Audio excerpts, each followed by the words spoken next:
कक्षा 7 गणित अध्याय 11 प्रश्नावली 11.1 क्वेश्चन नंबर 6 सरल कीजिए। ये ऊपर से नीचे तक ये प्रश्न दिए गए हैं, बस इन्हीं को जो हल कर देना है। तो अभी अभी आप घातांकों का विस्तार भी पढ़ चुके हैं और विस्तारित रूप को घातांकों में बदलना पड़ चुके हैं। अब इसको दोनों मिक्स हैं, ये दोनों अब इसको हल करना है। क्या करना पड़ेगा? जैसे यहीं पर हल करते हैं। ये 2 है और 10 की घात 3 का मतलब क्या होता है? 10 का 3 बार गुणा अर्थात 1000। बात समझ में? 10 की घात 3 जैसे बताया था आपको पिछले सवालों में। तो जैसे 10 की घात 3 तो 10 में का 3 बार गुणा तो क्या होगा? ये शून्य 3 बार लग जाएंगे, यानी 1000 हो गए। अब 1 का 2 में गुणा करेंगे तो 1 दूनी 2 और 1 2 3 ये आ जाएंगे। ठीक है, आपको टिक नहीं लगाना, ये तो आपको बताने के लिए। इसमें देखेंगे तो 7 का वर्ग अर्थात ये देखिए 7 का घात 2 यानी 7 का 2 बार गुणा 7 सता 49 और 2 की घात 2 2 दूनी 4। ये बात क्लियर?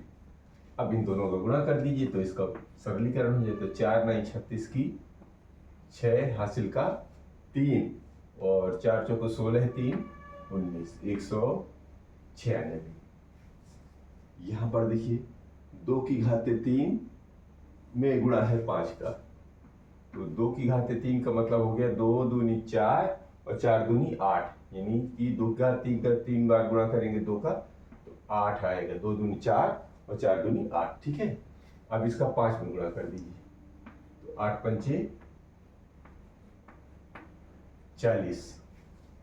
इस तरह इसमें ले लिए 3 गुणे 4 की घात 4, तो 3 गुणे 4 की घात 4 का मतलब 3 और 4 का गुणा कर लीजिए। 4 चौके 16 और 16 चौके 64, 64 में 4 का तो 4 चौके 64 में 4 चौके 16 की 6 और 4 छंग 24 और 1 25 256।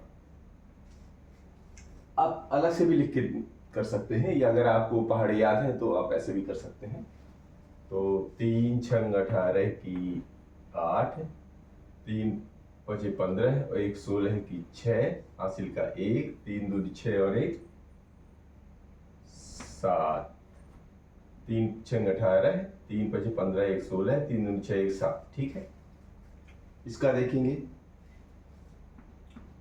तो शून्य का तो शून्य हो गया, 10 की घात 2 मतलब शून्य, 10 की घात 2 100 और 100 का किसी भी संख्या में गुणा करने पर यानी शून्य में गुणा करने पर पूरी संख्या शून्य हो जाती है। इधर देखेंगे 5 की घाते 2, 5 की घाते 2 अर्थात 5 5 25 और 3 की घाते 2, 3 दूनी 3 त्रिकाई 9। तो अब 9 का इसमें गुणा कर लीजिए तो 9 पना 45 की 5 हासिल का 4, 9 दूनी 18, 18 4 22, 9 पना 45 की 5 और 9 दूनी 18 4 22 225। यहां देखेंगे 2 की घाते 4, 2 की घाते 4 का मतलब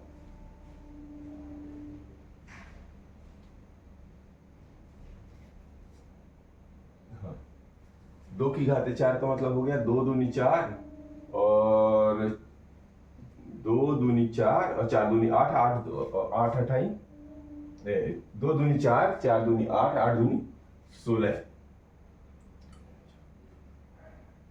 16 गुणे 3, 3 की घाते 2 मतलब 3 त्रिकाई 9 और 16 9 144। ठीक, इधर देखेंगे 3 की घाते 2, 3 की घाते 2 नहीं 3 त्रिकाई 9 और 10 की घाते 4 यानी कि 1 2 3 4, जितना शून्य लगा रहता है उधर शून्य लगा दिए जाते हैं। तो ये बन जाएगा 9 की घात 9 गुणे के आगे 4 शून्य यानी कि 90,000। तो ये रहा प्रश्न क्रमांक 6।